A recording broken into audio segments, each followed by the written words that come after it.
जय हिंद सभी को। तो good morning to all of you. चलिए, तो आज का हमारा सेशन है फिजिक्स का 4 नंबर चैप्टर। 4 नंबर चैप्टर क्या है दोस्तों? तो प्रोजेक्टाइल मोशन। 4 नंबर चैप्टर क्या है हमारा?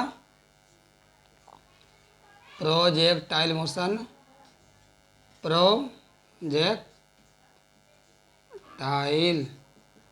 प्रोजेक्टाइल मोशन, इसको हिंदी में बोलते हैं प्रक्षेप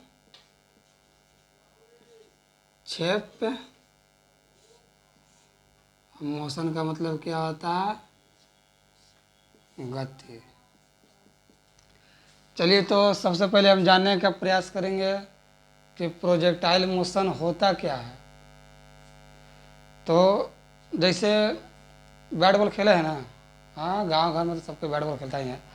तो बैट बॉल खेले हैं तो छक्का मारते हैं ना, छक्का छक्का जो मारते हैं, इसे छक्का छक्का मारते तो एक होता है क्षैतिज गति और एक होता है उदग्र गति। दो प्रकार का गति मिलता है। जैसे गेंदा बिकते हैं, गेंदा बिके, या फिर भाला फेंक जो नीरज चोपड़ा गोल्ड मेडल लाए थे भारत के लिए। तो भाला जो फेंकने की गति होती है ना, वही प्रक्षेप गति होती है, क्योंकि वह एक समय में दो दूरी तय करता है। जब प्रक्षेप गति वैसा गति होता है, देखिए बोर्ड पर देखिएगा, समझाते हैं आप लोगों को। प्रक्षेप गति वैसा गति है जो एक टाइम पे, एक ही समय पे दो गति ट्रैवल करता है।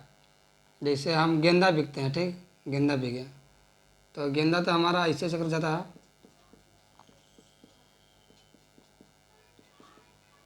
ऐसे ऐसे करके नीचे आता है ना।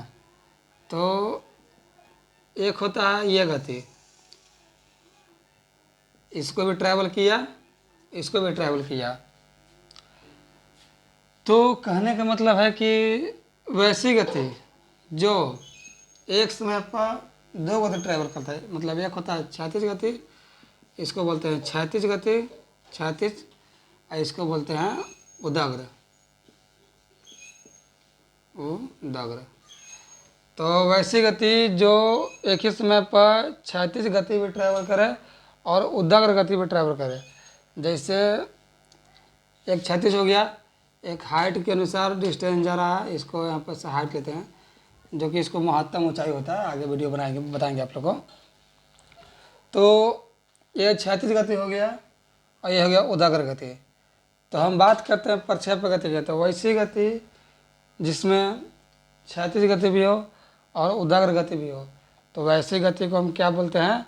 वैसी गति को हम बोलते हैं प्रक्षेप गति। वैसी गति को हम क्या बोलते हैं?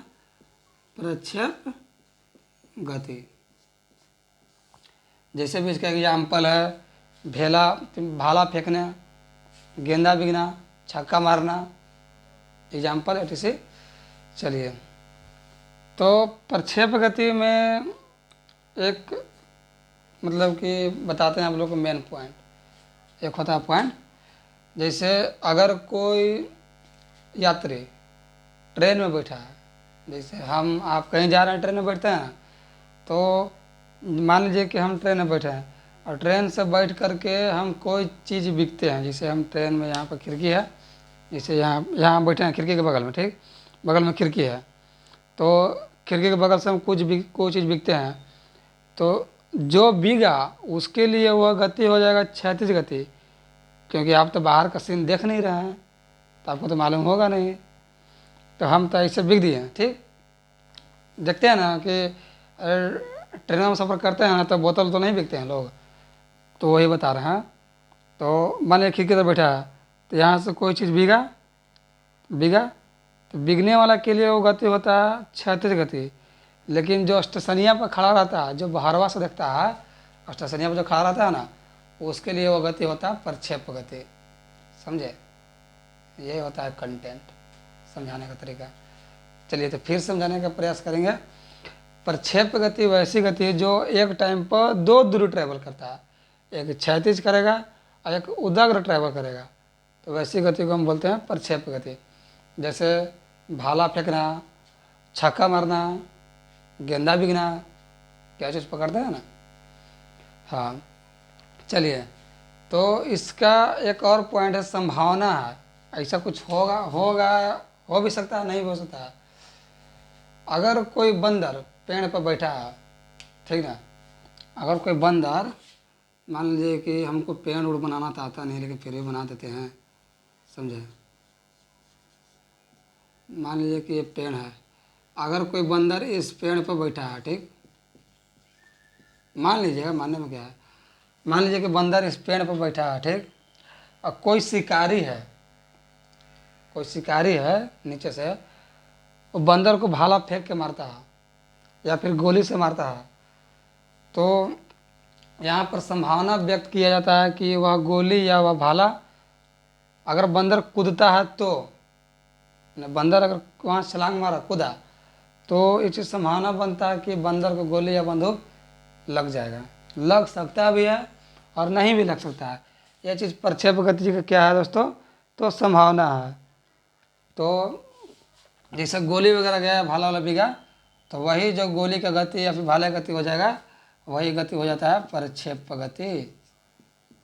प्रक्षेप गति, समझे, ये होता है। ये चीज़ आपको कोई नहीं बताएगा, लेकिन हम बता रहे हैं, कंटेंट है हमारे पास। फिर से जाने का प्रयास करेंगे, प्रक्षेप गति है क्या। वैसी गति, देखिए, वैसी गति जिसमें क्षैतिज के साथ साथ उदाग्र भी हो, उदाग्र भी हो, उदाग्र भी हो, वैसी गति जिसमें क्षैतिज के साथ साथ उदाग्र भी हो, तो वैसी गति को हम बोलते हैं प्रक्षेप गति। तो समझिए, जैसे एग्जाम्पल में देते हैं, जैसे गेंदा उंदा खेलते हैं, जैसे कोई भाला फेंके, भाला फेंकते हैं तो वो एक क्षैतिज ट्रैवल करता है और एक उदाग्र भी ट्रैवल करता है, तो भाला फेंकने की गति हो जाएगा प्रक्षेप गति। चाहे छक्का उक्का मारते हैं, बैट बॉल खेलते हैं ना, तो वो भी होता है प्रक्षेप गति। और उसी का एक संभावना है बंदर वाला, कि अगर कोई बंदर पेड़ पर बैठल है तो कोई नीचे से शिकारी गोली मार रहा है, चाहे भाला फेंक रहा है, तो संभावना व्यक्त किया जाता है कि वो गोली या फिर भाला उसको लग सकता है, लग भी सकता है, नहीं भी लग सकता है, तो संभावना है, तो वो गति हो जाता है प्रक्षेप गति का, समझे। चलिए, तो अगले पॉइंट हम आते हैं, ठीक। चलिए, इसको मिटा देते हैं। चलिए, समझ गया। चलिए, तो आगे बताते हैं। डिजिटल बोर्ड अगर आता ना तो एक ही बार में मिट जाता, मगर क्या किया जाए, हमारा शुरुआत है यहीं से।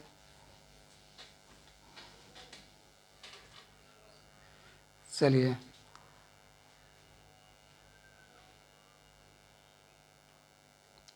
चलिए, इसमें एक पॉइंट था, अगर कोई वस्तु को यू एक्स से, अगर कोई वस्तु को, अगर कोई वस्तु को, अगर कोई वस्तु को यू वेग से, यू वेग से और यू वेग से और छोटा थीटा कोण पर, थीटा कोण पर प्रक्षेपित किया जाता है, तो प्रक्षेपित किया जाता है, किया जाता है, तो उसके कितने घटक होंगे, दो घटक होंगे, तो उसके दो घटक होते हैं। पहला घटक होता है क्षैतिज घटक, क्षैतिज घटक, और दूसरा घटक होता है उदाग्र घटक, उदाग्र घटक। तो हम क्षैतिज घटक की बात करते हैं, तो क्षैतिज घटक को इसको हम सूचित किया जाता है यू कॉस थीटा, और उदाग्र घटक को यू साइन थीटा से व्यक्त किया जाता है, यू साइन थीटा से। तो यहाँ पर हम बात करते हैं कि यू कॉस थीटा का मान कहीं नहीं बदलता है, इसका मान जो है कहीं नहीं इसका मान दोस्तों कहीं नहीं बदलता है, समझे? उसका मान कहीं नहीं बदलता है। लेकिन यू साइन थीटा का मान इसको पहले घटता है, पहले घटता है और उसके बाद फिर शून्य होगा, पहले घटेगा, फिर शून्य होगा, फिर शून्य होगा, और फिर क्या होगा, फिर बढ़ेगा, समझे? फिर क्या होगा दोस्तों, तो बढ़ेगा। अब आप बोलिएगा कि ये कोष्टा सर कहाँ से ला? तो चला जी, फिजिक्स में पहले से है, इसमें कोई छूट छाट नहीं किया था, समझे? तो ये पहले से है, उदागर घटक हो गया यू साइन थीटा, तो इसमें छूट छाट करना नहीं है क्योंकि ये पहले से है, समझे? इसमें ये पहले से है। चलिए तो हम बात किए कि यू cos थीटा का मान कहीं पर नहीं बदलता है और यू sin थीटा का मान पहले घटता है, फिर शून्य होता है और फिर बढ़ता है। तो एक बार फिर से हम समझने का प्रयास करेंगे। अगर कोई वस्तु को, अगर किसी वस्तु को, ये मानिए वस्तु है, अगर इसको यू वेग से प्रक्षेपित किया जाता है, वो भी थीटा कोण पर, यू वेग से और थीटा कोण पर प्रक्षेपित किया जाता है, तो उसके दो घटक होंगे, एक इसका क्षैतिज घटक होगा, एक उसका उदागर घटक होगा। तो क्षैतिज घटक की बात कर रहे हैं तो इसको फिजिक्स में यू cos थीटा माना गया है। अब आप बोलिए सर इस कहाँ से आया, तो ये कोई मतलब नहीं है, हर बात में चूट कीजिएगा, हर बात में मतलब निकलेगा। तो आपको ये समझाने का कोई अति नहीं है, मतलब कि कहीं पूछता नहीं है तो क्यों जानना है। तो चलिए हम बात करते हैं क्षैतिज घटक। तो इसको सूचित किया था यू cos थीटा से, इसका मान कहीं नहीं बदलता है। एक होता है उदागर घटक, इसको बोलते हैं यू sin थीटा, इसका मान पहले घटेगा, फिर शून्य होगा, फिर बढ़ेगा। तो चलिए हम आगे बात करते हैं, इसको हम निकाल लेते हैं, ठीक है?